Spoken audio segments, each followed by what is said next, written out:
Nicolás Maduro lleva un poco más de una década en la presidencia de Venezuela y ahora busca su reelección. Y obviamente que el tema económico toma gran relevancia en esta campaña política, en esta campaña presidencial. Y aunque Venezuela ha logrado frenar de manera pequeña, el hundimiento económico no está en un buen momento. Pero vamos a analizar lo que ha pasado estos últimos meses, este último año con la economía venezolana, con mi próximo invitado, el primer invitado a Café CNN de Venezuela. Bienvenido, Manuel Suterland, economista y además director del Centro de Investigación y Formación Obrera.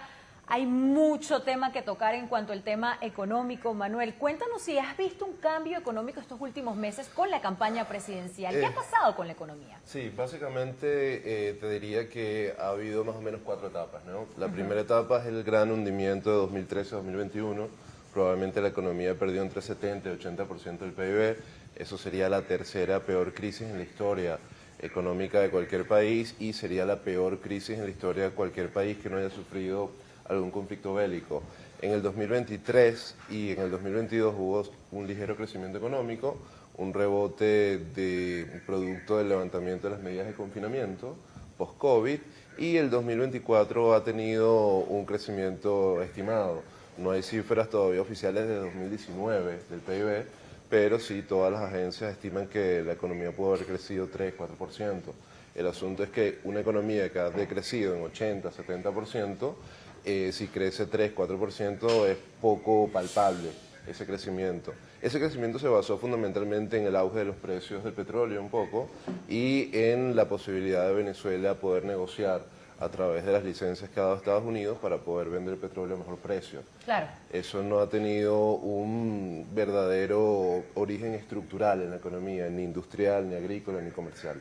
Independientemente de cuál sea el resultado de este próximo 28 de julio, ¿qué se estima para la economía venezolana? Bueno, yo creo que las elecciones determinarán lo que va a ser el segundo semestre económico en Venezuela.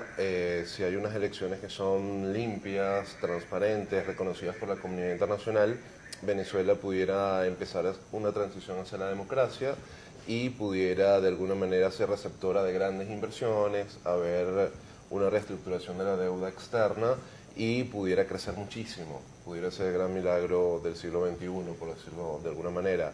Si las elecciones son consideradas por la comunidad internacional como fraudulentas o que hubo una desventaja muy grande para el sector opositor o que no expresaron la voluntad de la población, es probable que haya una suspensión de licencias, es probable que haya una suspensión incluso de la licencia de Chevron y es probable que la economía decrezca mucho. Y además es determinante saber quién va a ganar este 28 de julio para entender qué va a pasar con las sanciones por parte de Estados Unidos. Claro.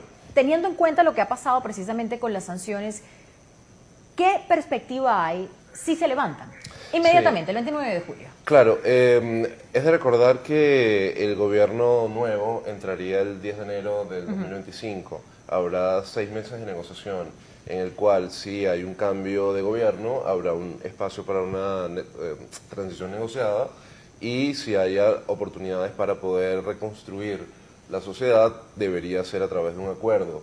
Si ese acuerdo se da entre el gobierno actual y el gobierno siguiente, pudiéramos tener bastante éxito en un levantamiento bastante rápido de sanciones. Ese levantamiento inicialmente sería con licencias de apertura, que permitirían mayores actividades para las industrias estatales, y en segundo término una negociación más profunda para el levantamiento de sanciones generales, que ya requeriría mayores discusiones políticas. ¿Qué no debió ocurrir en la economía venezolana en estos últimos 25 años? Resúmelo brevemente. Bueno, son demasiadas cosas, son miles de cosas. Yo creo que Venezuela se hundió en el hiperrentismo petrolero. Venezuela ha tenido estas crisis recurrentes. El asunto es que en los últimos años hubo una profundización de la crisis rentista y eso se debe a 3 factores, muy rápido. El ingreso petrolero subió mucho y se mal administró. Lo segundo es que hubo un derroche, un gasto excesivo.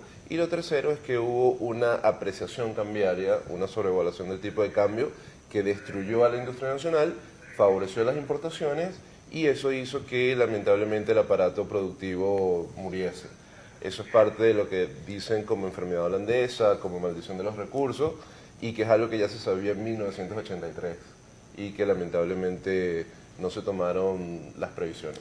Tengo que hacerte esta pregunta. ¿Cómo Ayer no? estábamos hablando sobre la realidad del salario mínimo en Venezuela. Sí. Fui a un mercado y dependiendo a quién uno le pregunte, te dicen el salario mínimo se sitúa en esto. Ok. En términos generales, Sí. ¿cuánto está el salario mínimo en Venezuela? El salario mínimo a este momento a dólar oficial es alrededor de $3.50 al mes. Eso es imposible. Es posible. Teniendo en cuenta lo que vi en el mercado, sería invivible. Pero entonces empiezan a decirme Claro. que hay bonos del gobierno Es que correcto. entonces terminarían realmente en $100. Sí, exactamente. El salario como tal es el que tiene incidencia en tus prestaciones sociales, Ok. en tu jubilación, tu pensión, tus seguros, tus vacaciones, por ejemplo. Entonces, si tú te vas a retirar en Venezuela y tienes 20 años trabajando, el cómputo que te hacen para hacer tu liquidación sería 20 Entiendo. años por tu salario. Entonces, si el salario es 3,5, te van a dar $70 de liquidación. Lo que sí es terrible.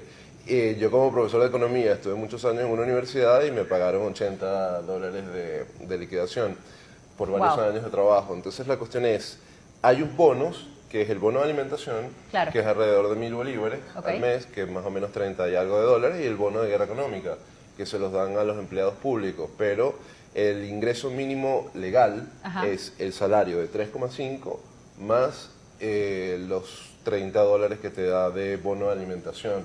Ahí el empresario te puede dar un poco más, un poco menos. Eso es tan complicado como entender el cambio de los dos conos monetarios y el dólar, que vamos a hablar de eso más Ok. adelante. Manuel, muchas gracias por acompañarnos. ¿Cómo no? Gracias. Gracias por estar con nosotros. Manuel Un placer. Suterland, economista, con nosotros en vivo aquí en Café CNN Venezuela.